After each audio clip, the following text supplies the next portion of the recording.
Hello friends, नमस्कार and welcome to Komal Nata official. Gangubai Kathiawadi इस film के दो में से एक गीतकार एम तुराज हमारे साथ कोमल नाटा ऑफिशियल पर है। Let's welcome him. तुराज साहब, कोमल नाटा ऑफिशियल में आपका बहुत बहुत स्वागत है। बहुत बहुत शुक्रिया सर।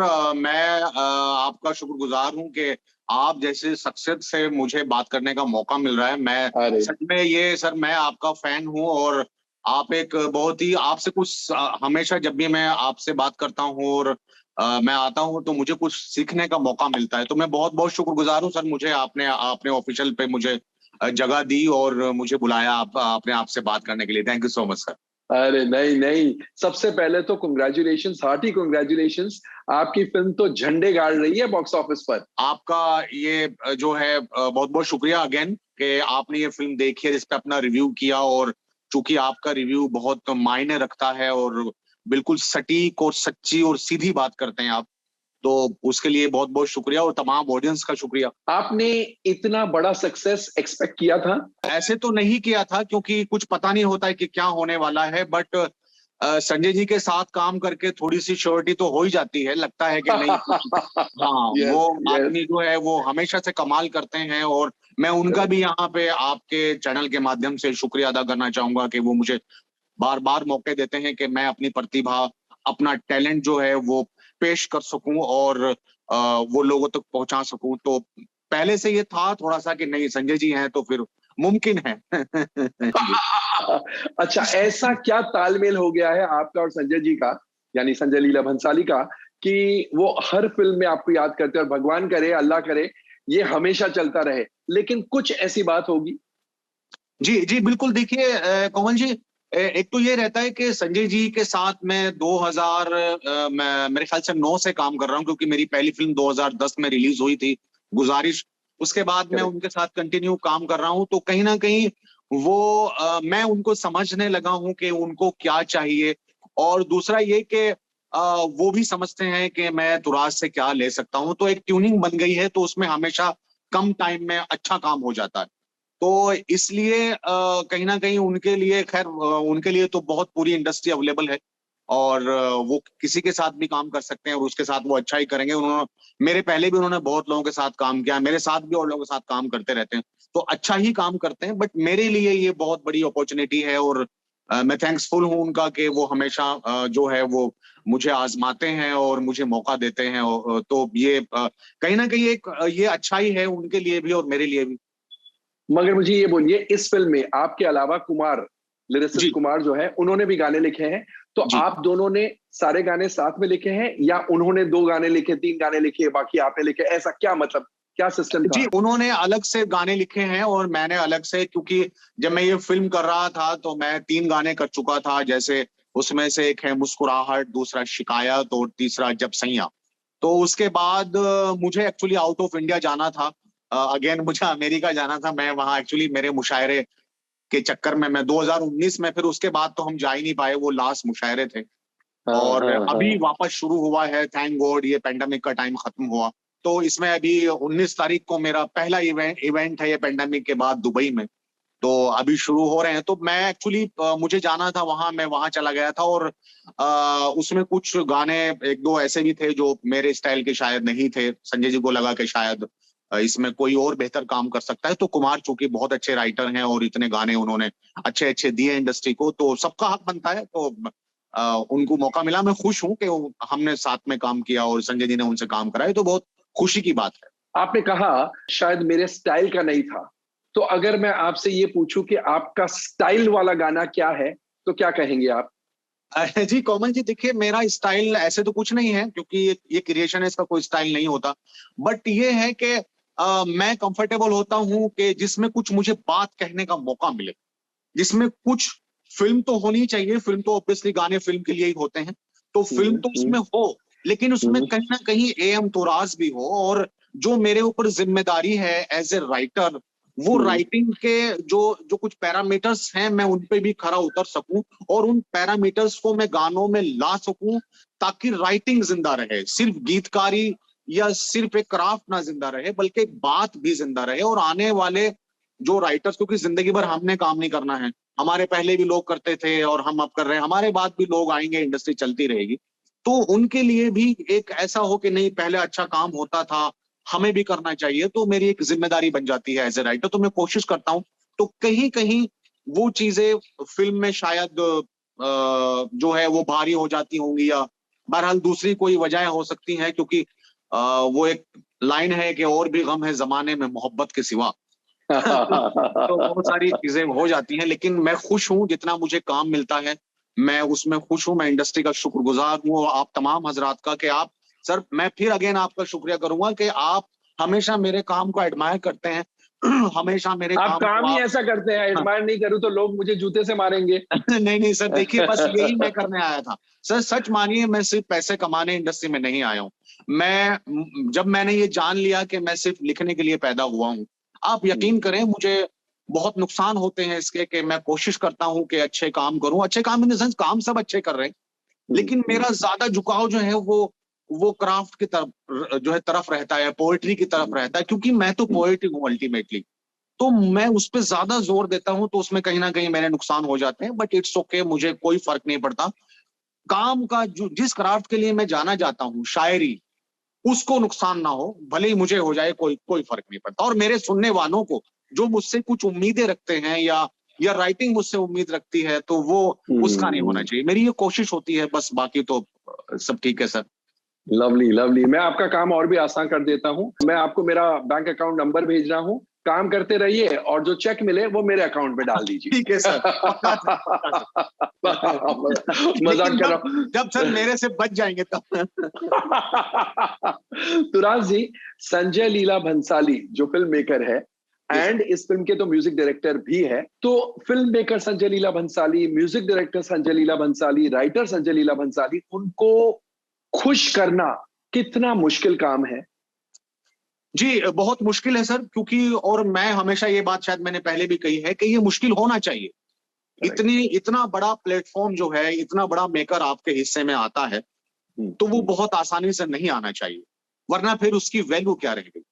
तो उनके साथ काम करना बहुत मुश्किल नहीं है, उन तक पहुंचना मुश्किल है, जिस लेवल पे बैठ के, या जिस आईक्यू लेवल पे, या जिस वो ओरे पे बैठ के काम करते हैं, और तो वहां तक पहुंचने में मुश्किलात होती हैं बिल्कुल, और वो होनी चाहिए। और मुझे अब कम होती है, क्योंकि मैं उनके साथ कंटिन्यूसली काम कर रहा हूँ, तो मुझे कम होती है। और हालांकि ये बिल्कुल आपने सही कहा कि बहुत मुश्किल जॉब है, और चूंकि वो बहुत चीजों में इन्वॉल्व होते हैं, छोटी छोटी चीजों में, लिरिक्स को लेके करेक्ट। वो इतने वरी रहते हैं कि इस लाइन के लिए कोई क्या कहेगा, और ये कैसे हो सकती है, ये क्यों आ गई। तो वो बहुत तो उसमें उसमें जुटते हैं, यूं कह लीजिए। और वो मेरे लिए बहुत खुशी की बात है कि कोई मेकर जो है वो इतना इंटरेस्ट लेता है शायरी में, तो ये बहुत बड़ी बात है मेरे लिए और खुशी की बात है। और मेरे लिए वो चैलेंज फिर आसान हो जाता है, इजी हो जाता है, कि वो सामने वाला भी उसमें इतना इंटरेस्ट लेगा। तो वो मुश्किल नहीं है सर, है लेकिन नहीं है। है लेकिन नहीं है। जी। अगर मैं आपसे ये पूछूं कि संजय लीला भंसाली के अलावा शायरी को इतना इंपॉर्टेंस, इतना सिग्निफिकेंस देने वाला या देने वाले और मेकर्स कौन से हैं, तो आपका क्या जवाब होगा? देखिए, मैं जितने और मेकर्स के साथ मैंने काम किया है, तो उनसे शायरी को लेके इतना इंटरेक्शन हुआ नहीं है। मुझे धुनें मिल गई और मैंने उस पर लिख दिया और फिर वो अप्रूवल हो गया। तो इतना ज्यादा, चूंकि संजय के साथ सर एक ये हुआ, संजय जी के साथ, कि मैंने ये जितने भी गाने तीनों इस फिल्म में हैं, ये सर मैंने पहले लिखे हैं और फिर बाद में उन्होंने कंपोज किया है। तो वो जो एक शायरी से जुड़ाव होता है, कि मैंने कोई बात कही और वो वाह, वो उधर से निकला कि नहीं ये अच्छा है, ये बहुत अच्छा है, तो वो मतलब सिर्फ और सिर्फ मेरी शायरी पे वाह हुई, तो मुझे वो ज्यादा उसमें मजा आता है। बाकी जगह जो हम धुन पे ओ, लिखते हैं, तो वो धुन पे पहले वाह हो चुकी होती है, तो हमारे इसमें करेक्ट। सेकंड वाह आती है। तो तो वो सेकंड चीज का इतना थोड़ा सा खुशी नहीं रहती है, और इतना उसमें इंटरेक्शन इतना होता नहीं। तो फिर क्या होता है कि कहीं ना कहीं मुझे भी धुन को एडजस्ट करना होता है, यानी अपने लिरिक्स को धुन में एडजस्ट करना होता है। कहीं ना कहीं जो मेकर सामने है उसको भी धुन पे पहले ध्यान देना होता है। तो इतना ज्यादा वो मतलब एक्साइटमेंट और इतना वो इन्वॉल्वमेंट जो है वो होता नहीं है, हुआ नहीं है अभी तक, शायद आगे कभी हो। जी। संजय लीला भंसाली की जो पिछली कई फिल्में थी, उन फिल्मों के मुकाबले गंगूबाई काठियावाड़ी के म्यूजिक की इतनी तारीफ नहीं हुई है। ऑफ कोर्स जी। गाने अच्छे हैं, शिकायत गाना अच्छा है, ढोलीडा गाना अच्छा है, गाने अच्छे हैं, लेकिन जितने पॉपुलर यूं कहो पद्मावत के गाने थे, बाजीराव मस्तानी के गाने थे, रामलीला के गाने थे, उतने पॉपुलर ये नहीं हुए। इसका क्या कारण हो सकता है? अब सर देखिए कि ये तो सुनने वाले ही बता सकते हैं। मुझे तो लगता है कि संजय जी ने बहुत अच्छा काम किया है, मैंने बहुत अच्छी कोशिश की है और कुमार ने भी बहुत अच्छा लिखा है। और लेकिन अब ये सुनने वाले शायद कोई हमसे कोई चूक रह गई है, कोई कमी रह गई है, जो हम कोशिश करेंगे कि अगली फिल्म में अगर मुझे मौका मिला संजय जी के साथ तो मैं कोशिश करूंगा कि मेरी तरफ से। अब कंपोजिशन तो चूंकि पूरा का पूरा म्यूजिक का या कंपोजिशन का या पिक्चराइजेशन का वो सर का पार्ट है, तो वो सर उसको हमेशा बेहतर करते जाते हैं, अगली पिक्चर में और बेहतर करते हैं। तो लेकिन मैं ये आपसे प्रॉमिस भी करता हूँ और तमाम सुनने वालों से आपके थ्रू कि मैं जो भी कमी रह गई इसमें अगर कुछ लगा है तो मैं उसे जरूर पूरी करूंगा, अगर मुझे आगे मौका मिला और आगे हुआ तो ये शिकायत जो है वो डेफिनेटली हम लोग दूर करने की कोशिश करेंगे। 100% मौके तो मिलेंगे। सबसे कठिन कौन सा गाना था लिखना इस फिल्म में? जी सर, सबसे मुश्किल जो गाना था मेरे लिए वो था मुस्कुराहट, जो अरिजीत सिंह ने गाया है, जो एंड स्क्रॉल में सर ने डाला हाँ है हाँ उसको। हाँ हाँ। वो मुश्किल गाना था और सर वो एक्चुअली मेरे बहुत करीब है वो गाना। उसमें अगर देखें आप, उसमें उसकी धुन सैड है, उसका जो गायकी का अंदाज है वो सैड है, लेकिन अगर आप पोएट्री देखें तो वो एक मोटिवेशन है उसमें कि हमें डिप्रेशन या कोई ऐसी अगर चीज होती है, हमें उससे बाहर आने के लिए वो मैंने लिखने की कोशिश की। और आप कहें तो मैं उसे बोल के बताऊं, क्योंकि वो यस, बिल्कुल बिल्कुल। वो एक गजल टाइप और एक उसमें शायरी करने की मैंने कोशिश की है कि, और मुझे यकीन है कि वो गाना देर से, वो थोड़ा स्लो पॉइजन है, वो धीरे धीरे धीरे धीरे चढ़ेगा और जब चढ़ेगा तो मुझे पूरा यकीन है कि वो उतरेगा नहीं। वाह। वो ये है कि मुस्कुराहट को भी आने पे मजा आने लगे, मुस्कुराहट को भी आने पे मजा आने लगे, गम को भी इतनी खुशी दो वो मुस्कुराने लगे, गम को भी इतनी खुशी दो वो मुस्कुराने लगे। और देखिए सर कहां से मैंने मुस्कुराहट निकाली कि उदासियों के तले मुस्कुराहटें हैं दबी, जरा से होंठ हिलाओ तुम्हें दिखेंगी अभी, उसको देखो जो तुम्हें जिंदगी दिखाने लगे, गम को भी इतनी खुशी दो वो मुस्कुराने लगे। और सर अगला अंतरा देखिए, आप रिलेट करेंगे, ये प्योर शायरी हुई है सर कि जो ज्यादा देर तलक दिल ना मुस्कुराएगा, अदाएं सारी धड़कने की भूल जाएगा, दिल से कह दो बेवजह हंसने और हंसाने लगे, गम को भी इतनी खुशी दो वो मुस्कुराने लगे। गम। फैंटास्टिक।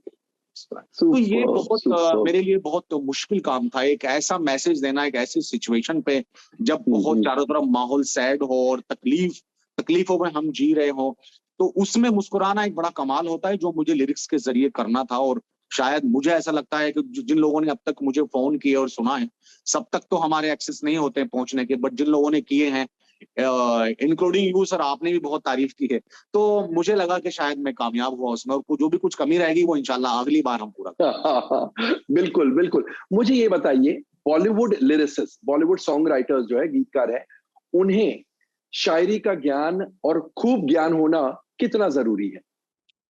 देखिए सर, ऐसे तो अगर देखा जाए तो मैं हमेशा ये बात कहता हूँ कि जो गीतकारी का क्राफ्ट है वो बिल्कुल अलग है और शायरी बिल्कुल अलग है। अगर हम क्राफ्ट की बात करें, हाँ ख्याल कहीं कहीं हम अच्छे गीतकारी में भी ला सकते हैं।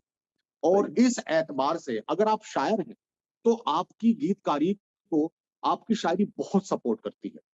अगर आप गीतकार नहीं हैं तो थोड़ी सी मुश्किलात आती हैं, क्योंकि जो आपको ख्यालों की रवानी होती है, जो आप पे हम्म ख्याल उतरते हैं, वो शायर हम्म। को ज्यादा उतरते हैं, क्योंकि उसको बहुत ज्यादा मशक होती है उसकी, वो बहुत ज्यादा पढ़ता है, बहुत ज्यादा उसको उसका उस, उसका उसका रियाज होता है उसको, तो उसको हम्म। ख्याल उतरने में बहुत आसानियां होती हैं और बहुत आसानी से ख्याल वो उतार सकता है, खींच सकता है, अगर वो शायर अगर है। आप, अगर वो शायर है तो, और अगर शायर जी, नहीं है तो तो जी हाँ, थोड़ी मुश्किल। अदरवाइज होता क्या है कि गीतकारी में जितने भी गीतकार लिख रहे हैं वो बहुत अच्छा लिख रहे हैं, लेकिन उसमें ये होता है कि वो सिर्फ सिचुएशन तक ही महदूद रह जाते हैं। अगर आप शायर हैं तो आप सिचुएशन के साथ साथ एक वो ख्याल भी डाल सकते हैं जिसे सुनने वाला अपने हिसाब से उसके विजुअल्स बना सकता है, और वो अपनी सिचुएशन से उसको रिलेट करके गाने को ज्यादा सुन सकता है और ये गाना ज्यादा लोगों तक पहुंच सकता है और हमारे दिल के करीब हो ओ। सकता है। तो शायर होना बहुत अच्छी बात है। मेरी जितने भी राइटर्स हैं या गीतकार हैं, मेरी उनसे ये मतलब एक मशवरा है कि अच्छे शायरों को उनको पढ़ना चाहिए और अच्छे शायरों को पढ़ के उनको अपने अंदर उतारे और कोशिश करनी चाहिए शायरी करने की। गीतकारी के बिल्कुल बहुत ही थिन लाइन है एक बीच में, एक गीतकारी के साथ साथ एक अच्छी पोइट्री भी हो सकती है। तो अगर मौका आए तो करना चाहिए। सुपर। और ऐसे फिल्म लाइन से बाहर जो फिल्म लाइन में आने की कोशिश कर रहे हैं, बहुत सा टैलेंट है। उनमें से बहुत से पोएट्स हैं, बहुत से सॉन्ग राइटर्स हैं, लेकिन उन्हें पता नहीं कहाँ शुरुआत करनी चाहिए, कैसे शुरुआत होती है।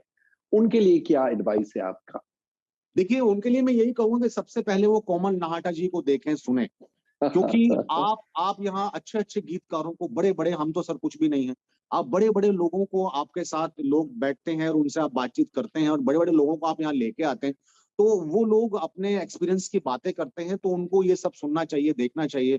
क्योंकि इससे जो है वो क्या है कि एक तजुर्बा वो होता है जो जो मतलब खुद पे किया गया हो और खुद हम्म, अपना टाइम खर्च किया गया हो। हम्म, एक वो हम्म, होता है और वो लोग बहुत मेहनती होते हैं और उनसे भी मेहनती और शाने लोग वो होते हैं जो दूसरों के तजुर्बों से चीजें हासिल करें, क्योंकि वो कम वक्त में बहुत ज्यादा चीजें मिल जाती सही, हैं। तो आज की सही। तारीख में वो सारे प्लेटफॉर्म्स जो हैं वो अवेलेबल हैं, सोशल मीडिया के थ्रू और बाकी, और एक्सेस भी जो बड़े बड़े प्रोड्यूसर डायरेक्टर्स हैं उन तक आप घर बैठे एक्सेस कर उन तक पहुंच सकते हैं। तो बहुत इजी है। लेकिन अगेन शर्त यही है कि आपको क्राफ्ट पे काम करना पड़ेगा, आपको राइटिंग पे काम करना पड़ेगा अपनी, वो कहीं नहीं मिलेगा आपको। आपको उसका तरीके शॉर्टकट नहीं है, उसका जी बिल्कुल शॉर्टकट नहीं। नहीं है। उसका शॉर्टकट आप कभी लगे, क्योंकि क्रिएशन का कोई शॉर्टकट हो ही नहीं सकता सर। हो ही नहीं सकता। तो क्रिएटिविटी का कोई शॉर्टकट है ही नहीं। वो हम्म, आपको मेहनत करनी है, कोशिश करनी है, और बाकी चीजें तो मैंने बोला कि वो आपका चैनल ज़रूर देखें। यहाँ हम जैसे लोग आते हैं और वो जो है इतनी चीजें बता के जाते हैं जो तकरीबन हमने 18 साल में सीखी हैं चीजें, तो वो हम 18 मिनट में आपके थ्रू लोगों तक पहुँच सकती है। जी। सही है, वेरी नाइस। तुराज साहब, वापस मुबारकबाद एंड हार्टी कंग्रेचुलेशंस। एंड ऐसे ही आप तरक्की करते रहे, ऐसे ही लोगों का मन बहलाते रहे, ऐसे ही खूबसूरत शायरी और खूबसूरत गीत लिखते रहे। Thank you so much for being on Komal Nata बहुत बहुत ऑफिशियल। बहुत बहुत एंड शुक्रिया सर, आपकी मोहब्बतें मुझे हमेशा, मैं चाहूंगा ऐसे ही मिलती रहें सर। बहुत शुक्रिया थैंक यू, सर। ऑलवेज बहुत ऑलवेज। बहुत स्पिरिट सर, बहुत वो मिलता है आप जैसी शख्सियतों से बात करके, एक लगता है कि नहीं, अगली बार आने के लिए कुछ करना है और सर से मिलना है और कुछ अच्छा कुछ करना है। Thank you so much thank sir, you, again आपके सुनने थैंक यू, वालों और आपका sir, thank you sir. Thank you, thank you.